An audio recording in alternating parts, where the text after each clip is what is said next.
우리는 인생을 살다 보면 참 억울한 일을 많이 당하게 되는 것 같습니다.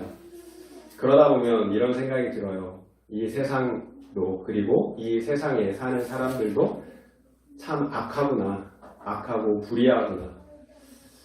세상이 이렇게 악하고 불의하기 때문에 그래서 착취하는 사람들은 계속 착취를 하면서 잘 살게 되고요. 반면에 또 착취를 당하는 사람들은 계속해서 착취를 당하고 또 억울한 일을 당하게 됩니다. 세상이 이렇게 악하고 불의하고 또 불공평하고 또 착취의 문제들을 바라보면서 우리는 또 다른 한 가지 생각과 의문을 갖게 됩니다. 과연 하나님이 살아계시는가? 살아계시다면 왜 이런 문제들에 대해서 침묵하시는가? 우리가 가지고 있는 신앙과 세상에서 벌어지는 일, 그리고 우리 삶 가운데 일어나는 일들이 너무 큰 일들에 너무 큰 괴리가 있다는 거예요. 그래서 이런 합리적인, 정말 우리 인간, 유한한 인간의 입장에서 있어서는 합리적인 의구심이 들 수밖에 없다는 거예요. 그렇다면 성경은 우리의 이런 의구심에 대해서 어떻게 말씀하실까요? 오늘 본문 말씀을 통해서 함께 살펴보기를 원하는 것입니다. 오늘 본문의 말씀은 잔머리로서는 정말 둘째 가라면 서러울 만큼 그렇게 뛰어난 두 사람의 이야기예요. 바로 삼촌 라반과 야곱에 대한 이야기예요. 우리가 잘 아는 것처럼 야곱은 형 에서를 속여 장자의 축복을 빼앗았다가 그 대가로 밧담 아람, 그 저 멀리 외국 밧담 아람으로 도망쳐야 했어요. 그곳에서 야곱은 자신보다 더 지독한 외삼촌 라반을 만나게 돼요. 그리고 그곳에서 외삼촌 라반에게 속고 착취당하는 삶을 살아가게 됩니다. 야곱은 라반의 둘째 딸 라헬을 사랑했어요. 그래서 7년을 봉사하게 되는데요. 라반에게 속아서 생각지도 않은 그 레아와 첫날 밤을 치르게 돼요. 결국 야곱은 14년 동안을 임금 하나 받지 못하고 라반의 양을 쳤어야 했다라는 거예요. 야곱이 그 14년 동안 참 힘든 시간을 보냈겠죠. 그렇다고 야곱이 그냥 당할 인물이 아니죠. 우리가 아는 대로. 야곱이 14년 동안 무인 봉사를 한 후에 오늘 본문을 보니까 라반에게 나아가서 얘기해요. 이제 더 이상 못하겠다. 나 집에 가겠다. 내가 오기 전에 외삼촌의 소유가 굉장히 적었는데 지금 외삼촌의 소유를 한번 봐라. 얼마나 번성하게 되었냐. 그런데 내 소유는, 내 집은 언제 세우냐. 이렇게 불만을 토로하는 거예요. 정말 가겠다라는 게 아니라, 떠나겠다라는 게 아니라 이제는 공짜로 더 이상 일해줄 수 없다라는 거예요. 야곱답게 지금 거래를 제안하는 거죠. 그러자 라반이 야곱을 달래요. 야야, 그러지 말고 네 품삯을 정해라. 여호와 하나님께서 너 때문에 내게 복 준 것을 내가 깨달았다. 그러니까 떠나지 말고 내 일을 계속 해라. 이렇게 이야기를 해요. 그러니까 야곱이 이때다 싶어서 자기의 품삯의 계약의 조건을 제시를 해요. 그러면 앞으로 양과 염소 중에 아롱진 것, 점 있는 것, 검은 것은 내 것으로 하고 나머지 흰 것은 삼촌의 것으로 합시다. 야곱이 굉장히 잔머리를 썼어요. 이렇게 품삯을 정하면 당연히 삼촌 라반이 들어줄 것이라고 생각하는 거예요. 왜냐하면 자연 상태에서는 그 양과 염소를 자연 상태에서 이렇게 방목을 하면요, 검고 아롱지고 점 있는 개체보다 흰 개체가 나올 확률이 3배 정도가 더 높다고 해요. 라반에게 굉장히 유리한 조건이에요. 왜냐하면 생물학적으로 양과 염소는 흰 개체가 오히려 우성이래요. 그리고 아롱지고 검은 개체가 열성이라고 해요. 그러니까 흰 개체와 검은 개체가 교배를 하면 흰 개체가 나올 확률이 훨씬 높다는 거예요. 그러나 이 동물들이 교배할 때 사람이 개입하면 그 결과는 달라져요. 그러니까 야곱이 인위적으로 검은 개체들끼리 이렇게 교배를 시킨다면 아롱지고 점이 있는 개체들을 더 많이 얻을 수 있다는 거예요. 양치기 전문가인 야곱이 이 사실을 알고 있었겠죠. 역시나 삼촌 라반이 그 야곱의 제안에 오케이를 해요. 34절, 우리 함께 읽은 30장의 34절, 36절 함께 읽도록 하겠습니다. 시작. 라반이 이르되 내가 내 말대로 하리라 하고 그날에 그가 수점소 중 얼룩무늬 있는 것과 점 있는 것을 가리고 암염소 중 흰 바탕에 아롱진 것과 점 있는 것을 가리고 양 중에 검은 것들을 가려 자기 아들들의 손에 맡기고 자기와 야곱 사이를 상할 길이 뜨게 하였고 야곱은 라반의 남은 양떼를 치니라. 그러나 라반 역시 굉장히 한 수 위에요. 야곱보다 뒤지지 않다라는 거죠. 잔머리에서 모든 양과 염소 중에 점 있고 아롱지고 검은 개체들을 분리해서 자기 아들들에게 다 맡겨요. 그리고 야곱의 양, 흰 양들과는 산의 길을 떼어 놓는 거예요. 그러니까 접촉할 수 없는, 서로 만날 수 있는 기회를 다 차단해 버린 거예요. 이제 야곱은 흰색 양과 염소밖에 없는 거예요. 야곱에게 절대적으로 불리하게 된 거죠. 그래도 이 야곱이 생각했던 모든 계획이 숲으로 돌아가고 마는 거예요. 그렇다고 야곱이 여기서 순순히 포기하는 그런 인물은 아니죠. 이후에 야곱이 하는 것은 크게 두 가지예요. 첫째는 양들이 개천에 물을 먹으러 올 때 염소들이 개천에 물을 먹으러 올 때 교배를 했어요. 짝짓기를 했어요. 그래서 야곱이 생각한 것은 버드나무, 살구나무, 식풍나무와 같은 나무가지의 껍질을 벗겨서 얼룩하게 줄무늬를 내어서 물가에 이렇게 세워놓는 거예요. 그러면 양과 염소들이 교배를 할 때 그 앞에서 나무 줄무늬가 새겨진 그 가지 앞에서 교배에 짝짓기를 하면 점 있고 얼룩 있는 새끼를 낳을 것이라고 야곱은 생각한 거예요. 그리고 야곱이 생각한 두 번째 방법은요, 검고 얼룩이 있는 개체들만 따로 모아서 관리를 한 거예요. 그러면 검고 얼룩이 있는 개체들끼리만 교배를 하면 어떻게 해요? 검고 얼룩이 있는 개체들만 얻게 되겠죠. 그런데 야곱이 사용한 인간적인 방법 중에는 하나는 과학적인 방법이 있고요. 또 하나는 과학적이지 않은 방법이 있다는 거예요. 야곱이 검고 얼룩얼룩한 양들끼리 모아둔 것, 그래서 그것들끼리 함께 교배하게 하는 것은 과학적인 방법이에요. 분명 얼룩얼룩한 거 검은 것끼리 교배를 하면 검고 얼룩얼룩한 개체를 얻게 돼요. 그러나 나무 껍질을 벗겨서 세워놨다고 태어날 흰 양이 검어지는 건 아니에요. 반대로 나무 껍질이 없다고 해서 검고 얼룩얼룩한 양이 흰 양으로 태어나는 것도 아니라는 거예요. 터무니없는 방법이에요. 그런데 그 결과는 어떨까요? 결과 39절 한번 읽어보겠습니다. 39절입니다. 시작! 가지 앞에서 새끼를 뱀으로 얼룩얼룩한 것과 점이 있고 아롱지인 것을 낳은지라. 과학적이지 않아요. 전혀. 그런데 야곱이 생각한 대로 되었다는 거예요. 43절을 읽어보겠습니다. 43절 시작! 이에 그 사람이 매우 번창하여 양떼와 노비와 낙타와 나귀가 많았더라. 우리가 생각했던, 예상했던 결과는 전혀 다른 결과가 나왔어요. 이 싸움의 최종 승자는 야곱이에요. 라반은 가난해졌어요. 양이 점점 줄어들었어요. 그런데 야곱은 거부가 되었다는 거예요. 승산 없는 싸움이었는데 결국 야곱이 이겼다는 거예요. 오늘 야곱과 라반의 이야기를 통해서 우리가 얻을 수 있는 결론은 무엇일까요? 교훈은 무엇일까요? 하나님은 언제나 택하신 자녀의 편이라는 거예요. 그래서 그 마지막 결과는 우리가 아무리 어리석어도 잘못을 해도 정해져 있다는 거예요. 반드시 역전하여서 승리케 하신다는 거예요. 여러분 이 사실을 믿을 수 있겠어요? 믿으시기 바랍니다. 그런데 그 앞서 생각해야 할 것이 있는 거예요. 하나님은 당신의 자녀를 사랑하세요. 분명한 사실이에요. 우리를 사랑하세요. 그래서 아들까지 주셨잖아요. 하나밖에 없는 아들까지. 그러나 우리가 성경을 통해서 계속해서 알 수 있었던 사실은 하나님의 자녀에 대한 사랑은 하나님의 지혜에 기반한 사랑이라는 거예요. 무조건적인 사랑이 아니라는 거예요. 우리 부모님들이 자녀가 사탕을 원한다고 무제한적으로 사탕을 주지 않아요. 또 자녀가 게임하기를 원한다라고 또 무제한적으로 게임을 하게 하지도 않는다라는 거예요. 왜냐하면 내 자녀에게 유익한 것이 무엇이 유익한지 올바른 지혜를 가지고 있기 때문에 그렇다라는 거예요. 지혜를 가지고 사랑한다라는 거예요. 만약 아이가 원하는 대로 사탕을 주고 또 게임을 하게 하는 부모가 있다면 분명 개부이거나 계모일 거예요. 절대 친부모일 수가 없는 거예요. 이렇게 지혜에 따라 사랑한다는 것은 아이가 원하는 대로 해주는 것이 아니라 아이의 절대적인 유익을 위해서 해주는 거예요. 그래서 진짜로 자녀를 사랑한다면 때로는 부모 자식 간의 갈등도 오해도 생길 수 있어야 된다는 거예요.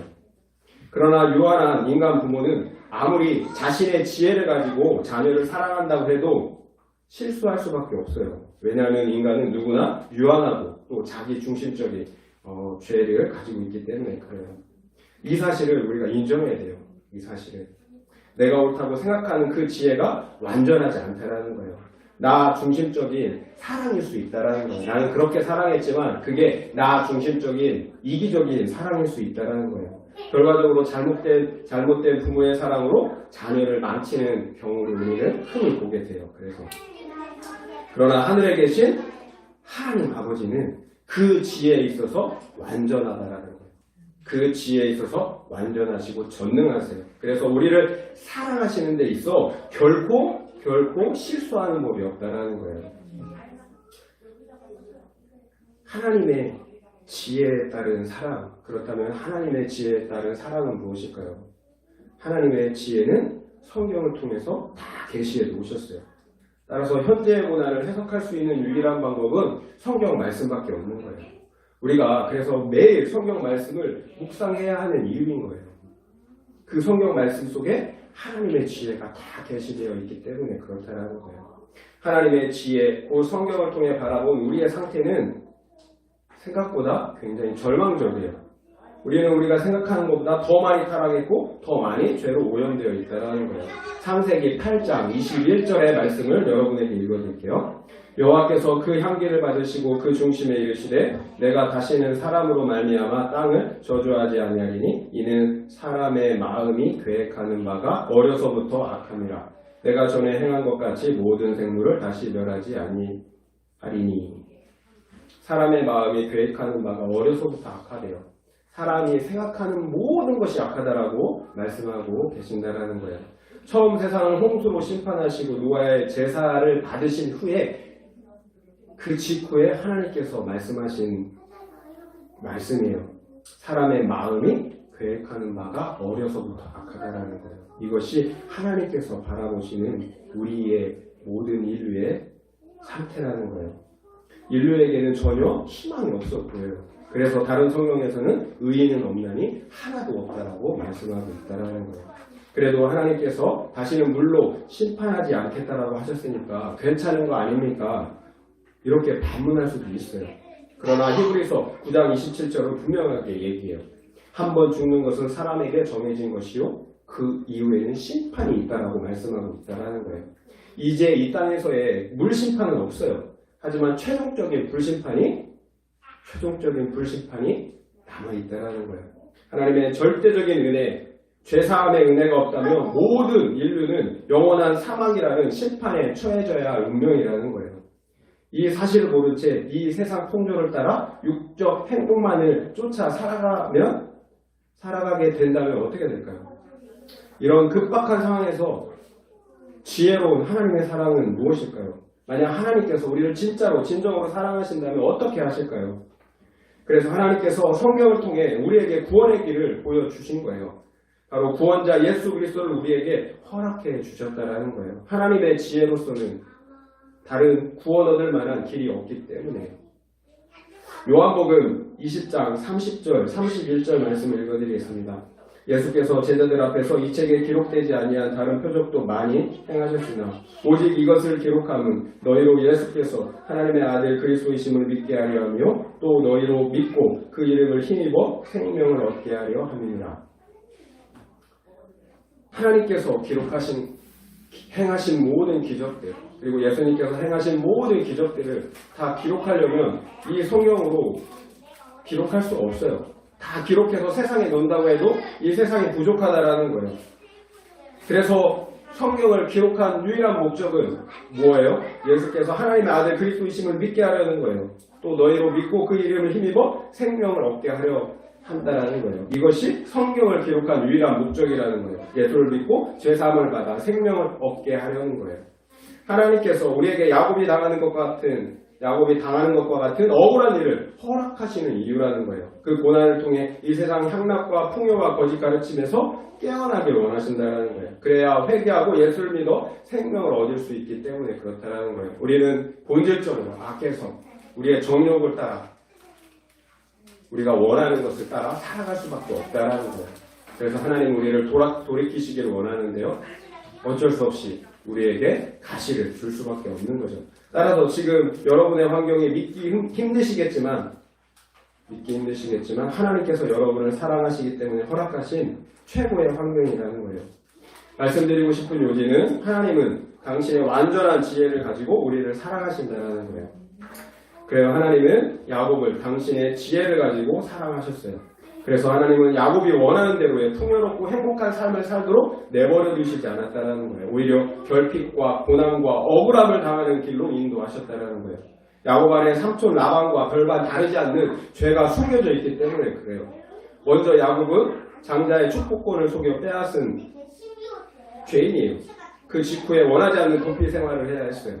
그리고 삼촌 라반에게 속아 무려 14년을 무인봉사해야만 했다는 거예요. 이것이 전부가 아니에요.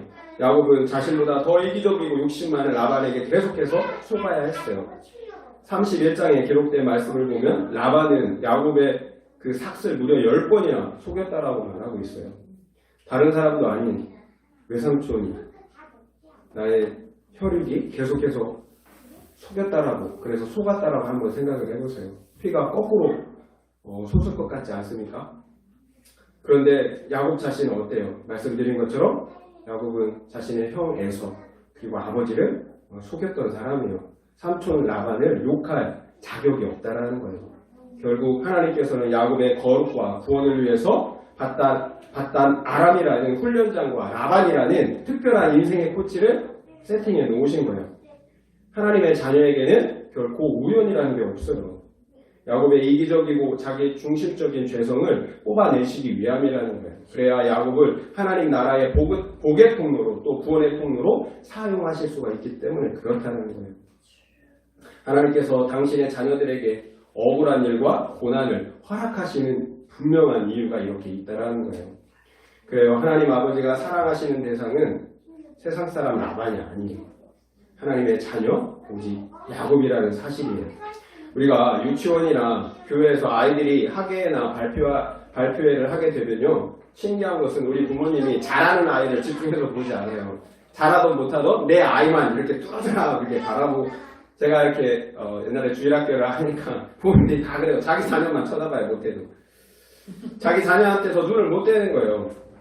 그냥 내가 볼 때는 잘하지 않아요. 전혀. 근데 흐뭇해서 막 웃어요.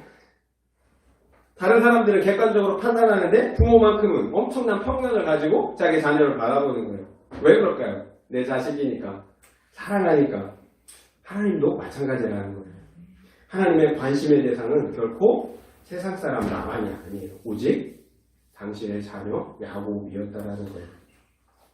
하나님은 비록 우리를 뺑뺑이 돌리고 연단하시고 훈련하지만 그 마음과 눈은 온통 우리를 향해 있다라는 거예요.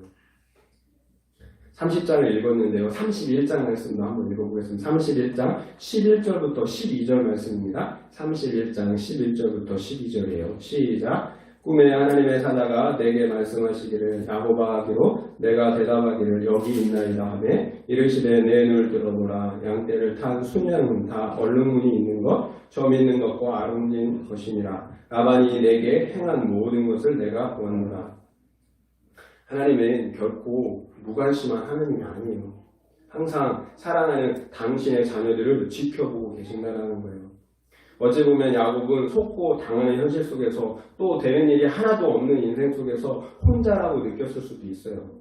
그래서 야곱은 비록 하나님을 믿지만 믿음은 믿음이고 이 세상은 내 힘과 지혜로 살아가야 한다라고 이렇게 생각했을 수도 있다는 거예요. 그래서 그만의 깨와 방법들이 늘어나는 거예요. 야곱이 자신의 지혜와 경험을 총동원하여서 양들이 교배하는 시냇가에 말도 안 되는 벗겨진 나뭇가지를 세워놓은 이유예요. 나름 자신이 할 수 있는 인간적인 최선을 다한 거죠. 그러나 앞서 말씀드렸듯이 이런 야곱의 방법은 전혀 과학적이지도 않고 합리적이지도 않았다는 거예요. 야곱도 그 사실을 너무나 잘 알고 있었을 거예요. 그래서 비록 인간적인 장깨를 부려보았지만 여전히 두렵고 걱정이 되는 거예요. 그때 하나님께서 꿈을 통해 야곱에게 확실하게 말씀해 주세요. 하나님께서 말씀해 주신 두 가지는 뭐예요? 내가 하겠다라는 거예요. 내가. 너의 그 바보 같은 계획일지라도 내가 그렇게 이루어 주겠다라는 거예요. 그리고 또 하나는 뭐예요? 내가 지켜보고 있다라는 거예요. 너의 억울한 상황 내가 지켜보고 있다라는 거예요. 내가 할 거다. 내가 지켜보고 있다. 이 두 가지를 지금 하나님은 야곱에게 말씀하시는 거예요. 시편 127편 1절 말씀을 보면요. 여호와께서 집을 세우지 않으면 세우는 자의 수고가 다 헛되대요. 여호와께서 성을 지키시지 않으면 파수꾼의 그 경성함이 지키는 것이 눈뜨고 있는 것이 다 헛되다라고 말씀하고 계세요. 우리가 잘나서 좋은 계획, 방법이라서 이루어지는 게 아니라는 거예요. 하나님께서 세우지 않으면 우리가 어떻게 세워도 세워지지 않아요. 무너지는 거예요. 하나님께서 지키지 않으면 그 성 지킬 수가 없다라는 거예요. 야곱의 계획 얼마나 허접해요. 허접해요. 그런데 하나님이 그 계획을 세워주셨다라는 거예요. 이루어지게 해주셨다라는 거예요. 하나님께서 야곱에게 꿈을 통해 말씀하시는 이유는 하나님을 믿는다고는 하지만 여전히 불안해하고 두려워하는 야곱에게 믿음을 더하여 주시기 위함이에요. 두려워하고 떨고 있는, 염려하고 있는 야곱에게 하나님께서 믿음을 더하여 주시기 위해서 친히 꿈을 통해서 말씀해 주셨다라는 거예요. 그래요. 이해하지 못하는 고난을 당할 때에도 또한 불의한 대우를 받을 때에도 언제고 우리에게 필요한 것은 믿음이에요. 하나님이 하신다. 하나님이 지켜보고 계신다. 그런데 우리의 문제는 뭐예요? 그 믿음이 그냥 생겨나지 않는다는 거예요. 믿고 싶은데 하나님만 의지하고 싶은데 그렇게 되지가 않는다는 거예요. 야곱이 하나님의 말씀을 들을 때 그 믿음이 분명해졌어요. 그래요. 믿음은 반드시 하나님의 말씀을 들을 때에만 생겨난다는 거예요. 우리에게 믿음이 필요해요. 하나님의 말씀을 들어야 할 때라는 거예요. 혹시 여러분이 이해되지 못하는 고난을 당하고 계십니까? 또 불의하고 억울한 일을 당하고 계십니까? 하나님께서 계신다면 도저히 이런 일이 일어나면 안 된다라고 생각하십니까? 믿음이 필요할 때라는 거예요. 결국 하나님의 말씀을 들어야 할 때라는 것입니다. 오직 믿음은 하나님의 말씀을 들으면서 나기 때문에 그래요. 내가 그렇게 오랫동안 신앙생활을 했는데도 믿음이 없다면, 그래서 삶의 변화가 없다면 나의 신앙생활을 돌아봐야 하는 거예요. 내가 평소에 말씀을 듣지 않았다면 나에게 믿음이 없는 것, 이상한 것이 아니라 당연하다는 거예요. 다시 한번 말씀드리지만 믿음은 내가 믿고 싶다고 가질 수 있는 게 아니라는 거예요. 믿음은 하나님의 선물이에요. 우리가 간구해야 할 선물이라는 거예요. 또한 반드시 말씀을 들으면서 난다는 이 사실을 잊지 말아야 한다는 거예요. 결국 평소에 말씀을 묵상하며 드러났던 사람은 나에게 찾아온 고난과 시련의 시간을 회개를 통해 거룩과 구원을 이뤄가는 축복의 시간으로 만들어낼 수 있다는 거예요.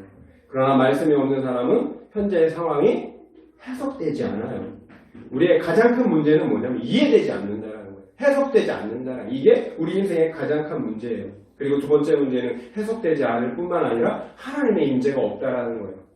이것이 가장 큰 우리의 힘든 부분이에요. 말씀이 해석되지 않아요. 말씀이 없어요. 하나님의 임재가 없어요. 결국 믿음에 있어 파산할 수밖에 없다라는 거예요. 그래서 하나님의 말씀이 없는 믿음은 믿음이 아닌 거예요. 자기 바람이나 신념에 지나지 않는다라는 거예요. 혹시 말씀과 상관없는 믿음을 가지고 믿음이라고 착각하고 있다면 깨어나야 되는 거예요. 믿음은 하나님의 존재를 믿을 뿐만 아니라 하나님을 나의 왕으로, 나의 주인으로 인정하는 거예요. 내가 여전히 주인이 되어서 믿는다라고 말할 수 없다라는 거예요. 그렇다면 여러분이 가진 믿음이, 여러분이 가진 그 믿음 안에서 여러분의 주인은 과연 누구세요? 나입니까? 아니면 하나님이십니까? 말씀 없는 신앙이 믿음이 아닌 분명한 두 가지 이유가 있어요. 두 가지 증거는요. 먼저는 말씀 없는 신앙은 계속 말씀드리지만 내 생각대로 되지 않을 때, 고난이 찾아올 때 하나님을 저버리게 된다는 거예요. 두 번째 증거는요. 이와는 정반대예요. 내 생각대로 모든 것이 잘 될 때 나타나는 증거가 있어요. 하나님을 인정하는 것이 아니라 내가 했다는 교만한 마음이 생겨난다는 거예요. 내가 잘나서 노력해서 이 모든 것을 이뤘다라고 생각하게 된다는 거예요. 그래요. 만약 야곱이 하나님의 그 말씀이 없었다면, 하나님께서 꿈으로 말씀하지 않았다면 야곱은 분명히 자신의 능력으로 형통하게 된 줄 알았을 거예요. 결국 말씀이 없는 상태에서 잘 되는 것은 교만하게 되고 망하는 길이라는 거예요. 결론적으로 우리에게 말씀이 없다면 잘 돼도 망하는 거고 잘못돼도 망하는 길이라는 거예요. 그렇다면 내 믿음은 그 말씀 위에 세워졌는지 아니면 내 바람이나 소망에 지나지 않는지 우리 스스로를 점검해 봐야 한다는 거예요. 43절 마지막 절인데요. 30장 43절 다시 한번 읽어보겠습니다. 시작. 이에 그 사람이 매우 번창하여 양떼와 노리와 낙타와 나귀가 많았더라. 이것이 믿는 자들의 결국이에요. 결국. 반드시 역전되는 거예요. 하나님의 택하신 자녀들은 비록 속고 당하는 삶을 사는 것 같지만 결코 망하지 않아요. 오히려 반드시 복을 받고 승리하게 되어 있다는 거예요. 매우 번창하여 양떼와 노비와 낙타와 나귀를 많이 얻었다. 이것이 우리 믿는 자의 하나님의 자녀들의 결론이에요. 1차적으로는 이것이 물질적인 축복을 의미하지만 성경 전체의 관점, 그러니까 구속사의 관점에서 볼 때에는 하나님 나라의 최종적인 승리를 의미하는 거예요. 말씀드린 것처럼 성경의 유일한 기록 목적은 영원히 죽어야 하는 인류를 구원하시는 거예요. 구원하시는 것이 성경 기록의 목적이에요. 과거 어떤 목사님께로부터 들은 비유가 있는데요. 인상이 깊어서 지금까지 기억하는 게 있습니다. 2002년 한국에서 월드컵이 있었어요. 16강전에서 이탈리아와 경기를 펼쳤는데요. 그 당시 한국은 후반 경기가 끝나는 그 3분 전까지도 1대0으로 지고 있었어요. 3분 남겨놓고 1대0으로 지고 있었어요. 그런데 우리가 다 아는 것처럼 후반 끝나기 3분 전에 설기현 선수가 한 골을 동점골을 넣었어요. 그리고 연장전에서 안정환 선수가 골든골을 넣어서 2대1로 이겼어요. 그 당시 우리는 최종 결과를 몰랐어요. 그래서 온 국민은 거의 실망한 상태로 이제 끝났구나, 거의 절망한 상태로 그 경기를 지켜볼 수밖에 없었다는 거예요. 그런데 2002년에 있었던 그 경기를 지금 본다면 어떨까요? 지금 본다면 비록 1대0으로 지고 있다고 해도, 그리고 이제 3분 후면 모든 경기가 끝난다고 해도 과거 20년 전과 같은 그런 마음으로, 불안한 마음으로 마음을 졸이면서 지켜보지는 않을 거라는 거예요.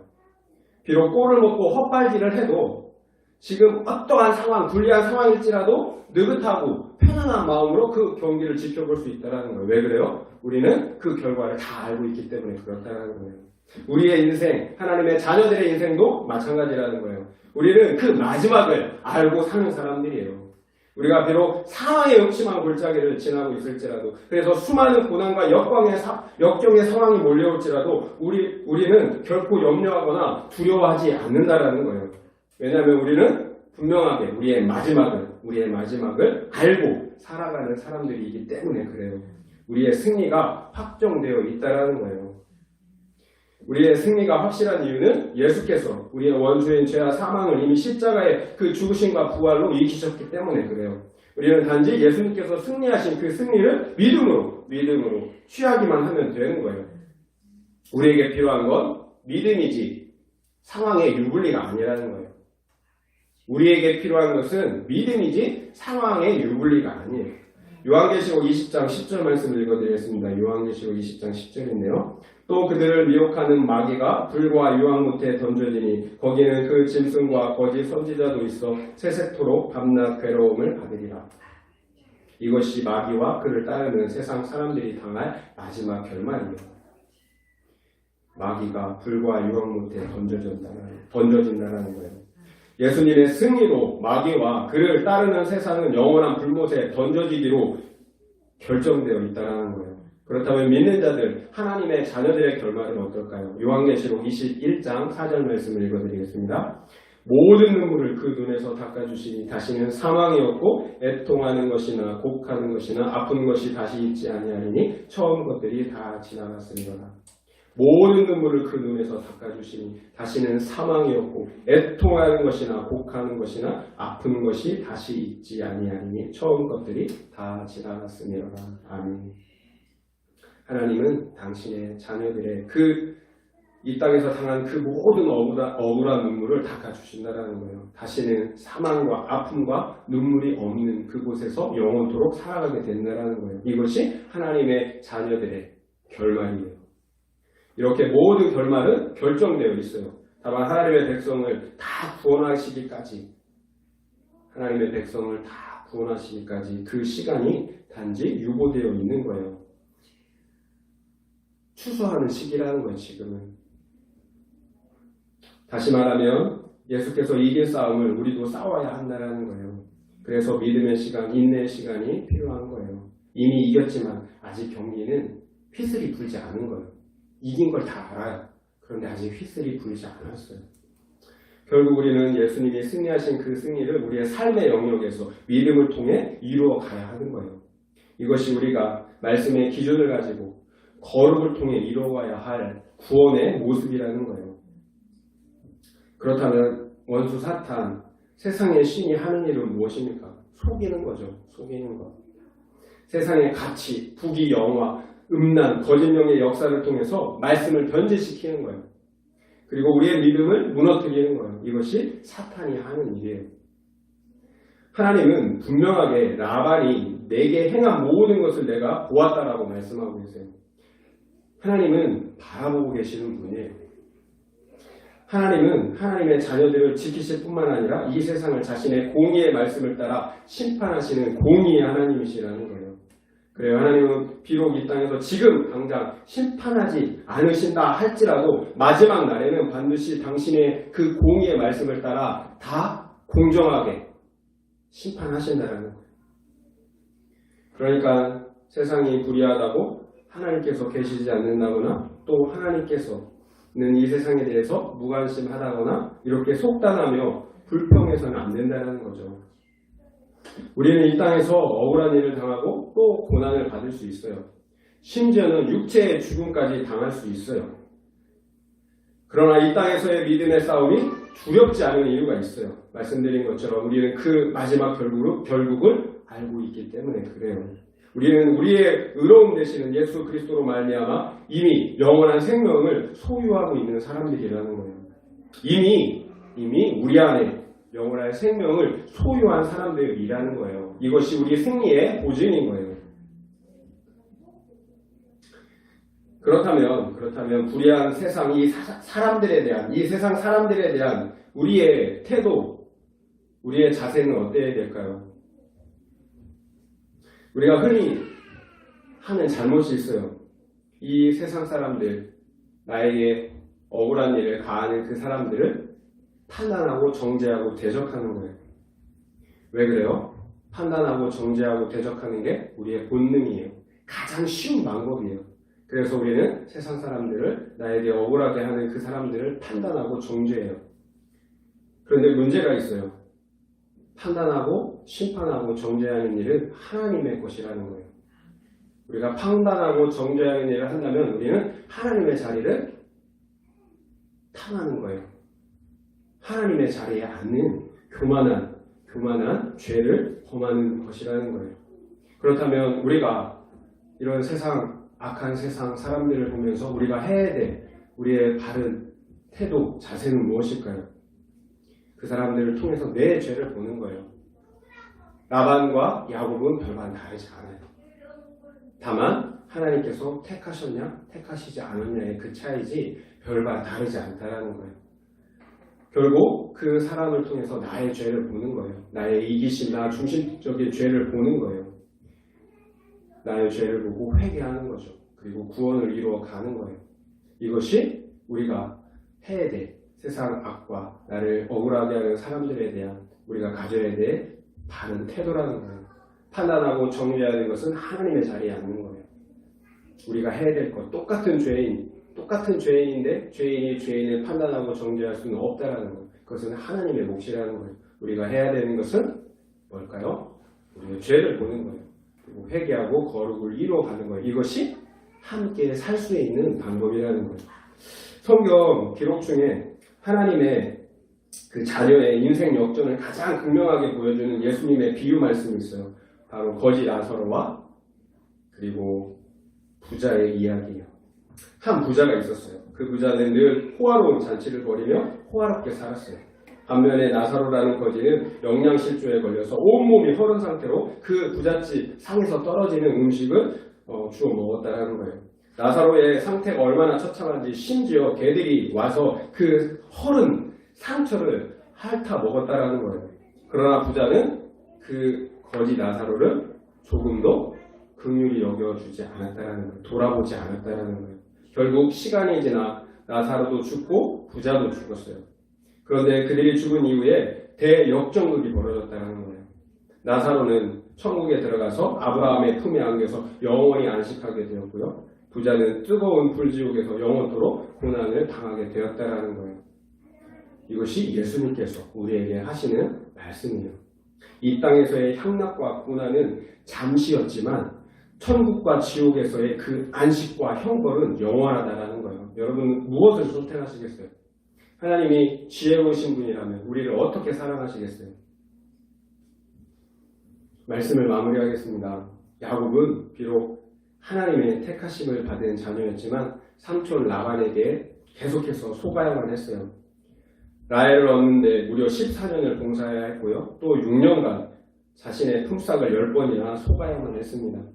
세상 기준으로 보면 야곱의 인생은 비참한 인생, 바보 같은 인생 같아 보여요. 그런데 그 결말은 어때요? 매번 억울하게 당하고 그래서 결국은 망하는 인생인 줄 알았는데 그 결말은 야곱이 엄청난 거부가 되었다는 거예요. 매번 당하고 손해보는 그 과정을 보면 전혀 이해할 수 없는 결말인 거예요. 그러나 이것이 하나님의 자녀들의 최종 결말이에요.